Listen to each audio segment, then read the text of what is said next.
home.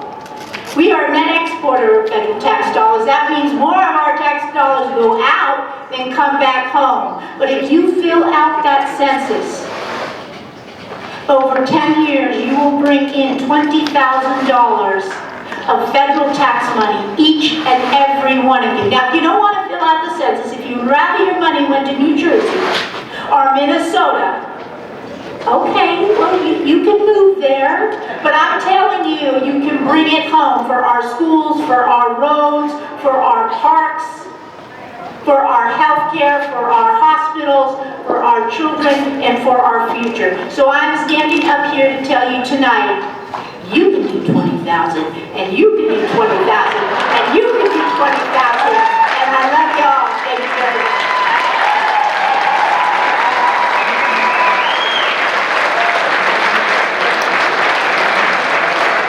You get 20,000. You get 20,000. Everybody get 20,000. One more round of applause for our Lieutenant Governor Kay Barstow.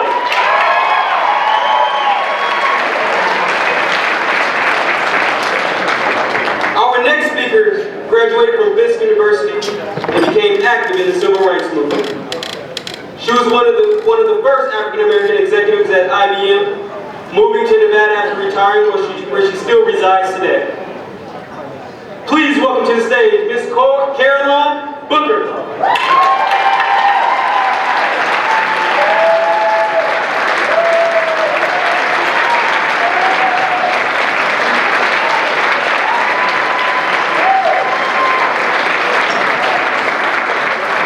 Well, good evening, Nevada Democrats. I thank you for the honor of coming to this event tonight and having the opportunity to represent my son, Cory Booker, who's running for president. I first want to say congratulations to the Nevada Democratic Party for this incredible event, and say thank you to all of the organizers, the volunteers, and the activists who are fighting for us here in Nevada. Chairman McCurdy, Executive Director, and Elena Mount, and everyone at the party, thank you for your leadership and for your dedication. It was an easy choice to join you this evening as the representative for Cory's campaign. You see, over the past 7 years that I've called Nevada home, I've been proud to be involved in and witness the work that we are celebrating here tonight. With Jackie Rosen in the Senate, Steve Sisolak as the first Democratic governor in over 2 decades, and the first and only female majority state legislature in the country. I am so proud tonight, and every day, to be a Nevada Democrat. I will never forget that during an especially difficult time for our family, when my husband Kerry was ill and shortly before he passed away here, that Senator Harry Reid came to the hospital to visit with us. To me and to Cory, that is what being a Democrat is about. It's about service, it's about fellowship, and it's about understanding that we truly need one another. That's why Cory has been coming to Nevada for years to help organize and elect Democratic candidates across the state. And that's why this weekend, during a critical time for his campaign, he is spending his time campaigning for other Democrats in Virginia and South Carolina. I'm so proud that Cory has emerged as a singular voice on so many moral issues in this race. From his bold leadership on gun violence prevention, to his plan to protect and empower American workers and unions. But I'm even more proud of the way that Cory has brought people together in this campaign and throughout his career in public service to get things done for people who are truly struggling. It's what he did at the age of 28 when he could have gone anywhere in the world, fresh out of Yale Law School, but chose to move to Newark, New Jersey, and help families with slum landlords.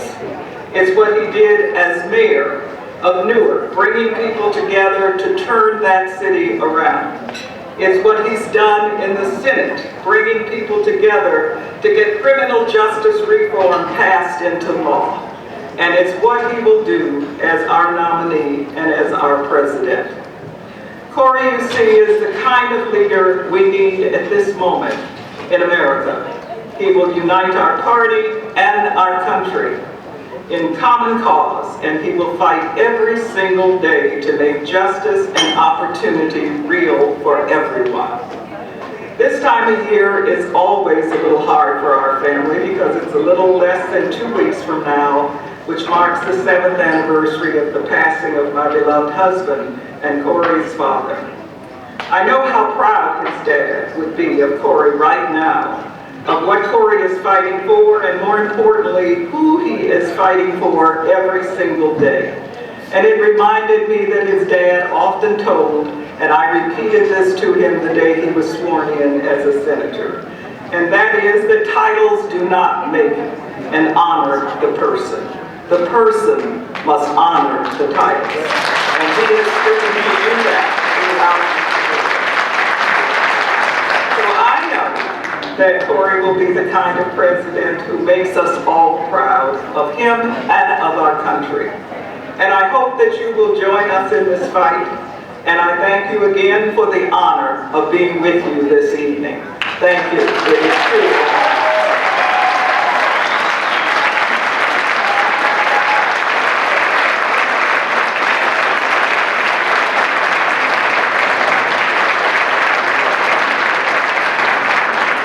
Let's give another round of applause for Ms. Booker.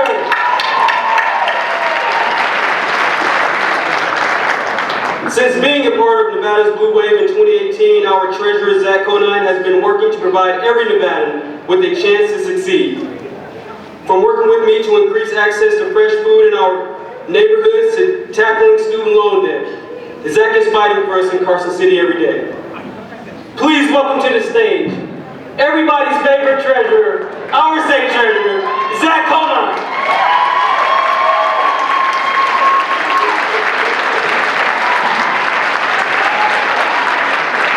You know, I felt pretty good about being everybody's favorite treasurer, but then Kate comes up here and gives you all 20 grand. So 21 and a half? Wow, what a night. I'm Zach Conine. It's my honor to serve as the 23rd treasurer of the great state of Nevada. I'd like to congratulate the Democratic Party on such an amazing turnout and thank them for inviting me to speak tonight. I was surprised, as I think you all are about to be, to know that they wanted me to do a 42-minute presentation on municipal bond debt. Can we bring up the first slide, please? All right. As your treasurer, I function as the state's chief investment officer, and we spend a lot of our time looking at return on investment, or ROI.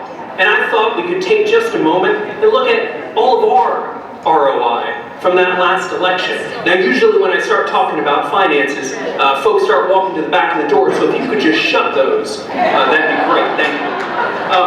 First, what did we invest? You've heard these numbers before. 1.3 million doors knocked, 2.6 million calls, over 32,000 people registered to vote.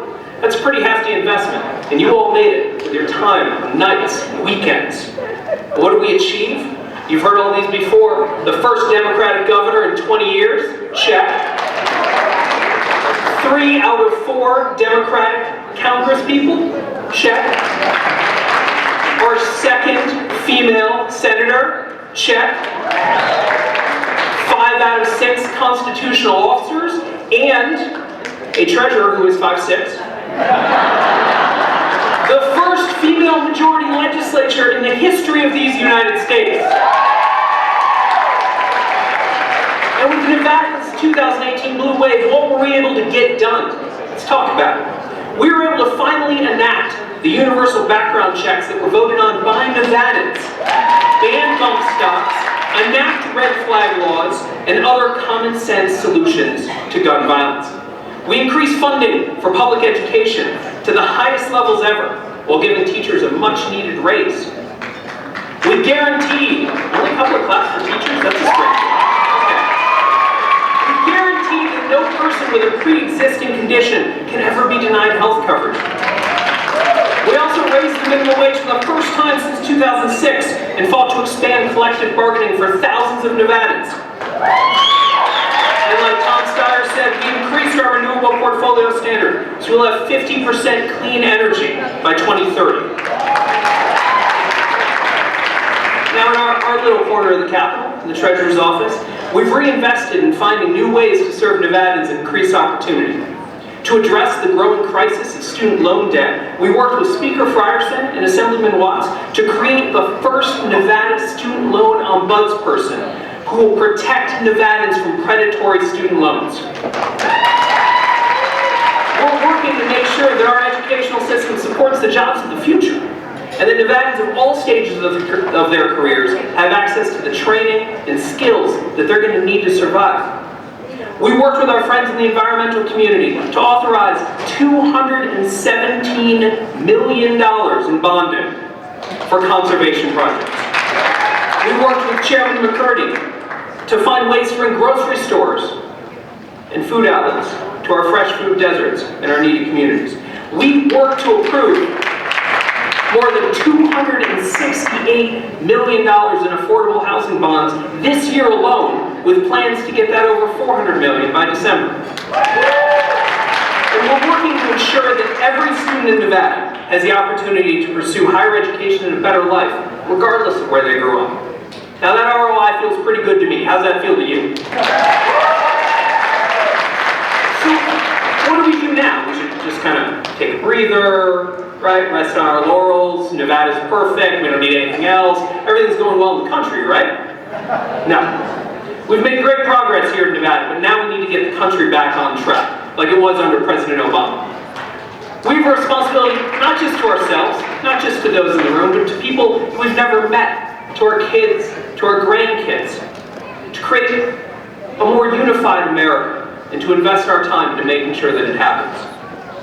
To create an America where someone's gender isn't viewed as a pre-existing condition. Where insulin doesn't need to be rationed to pay the rent. Where we welcome the immigrants that make our country amazing with open hearts and open hands and not walls and cages. Now, who here has had the pleasure of meeting my daughter, Ruby? She's amazing. Okay, so Ruby's 5. And we need to invest in an America where she can spend her time in kindergarten learning math and not how to be really quiet and hide in a closet. We need to invest in an America where every person has an equal chance to succeed regardless of where they grew up, what language they speak, or whom they fall in love with. That's the America I want to invest in. Are you with me? Your being in this room is a great first step towards the Nevada we all want to live in. Your support of the party helped us win offices up and down the ballot. Now I know we're in the middle of presidential primary season. We're bringing it a little. And I know you all have that perfect candidate, that perfect woman or man that you're supporting for the greatest office in the land. And I'll tell you a secret. I hope your candidate wins. But if they don't, I hope that you're all going to be there the day after, working just as hard for whomever that presumptive nominee is. Do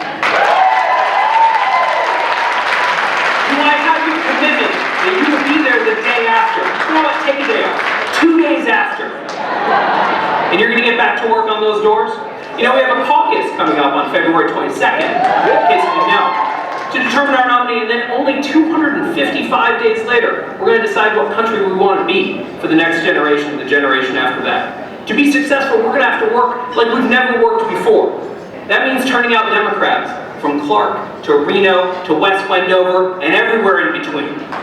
That means supporting Democratic candidates for Assembly and Senate and City Council and County Commission and seats we've never won before. Let's be clear, were it not for traditionally Republican counties, I would not be your treasurer. Attorney General Ford would not be your Attorney General. Kate would still be your Lieutenant Governor. She won by quite a bit.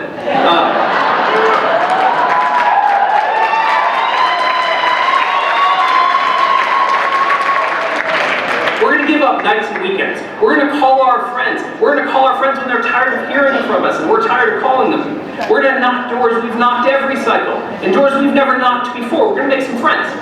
We're going to return Dina Titus, Susie Lee, and Stephen Horsford back to Congress. And we're going to send them with a new friend. We're going to make sure that my friends Nicole Canizaro and Jason Frierson have the teams they need to do the work that they want to do. We're going to earn the best sort of ROI, a state and country that creates a sort of generational opportunity. That's why I came to Nevada. That's why my kids are growing up here. That's why you're all here. My family and I are incredibly grateful to all the people in this room for the work that you've done that allows me to address you today and to be your treasurer. Thank you for all you do. Thank you for your time tonight. I'm Zach Kona, and I am your Nevada State Treasurer. Let's get to work.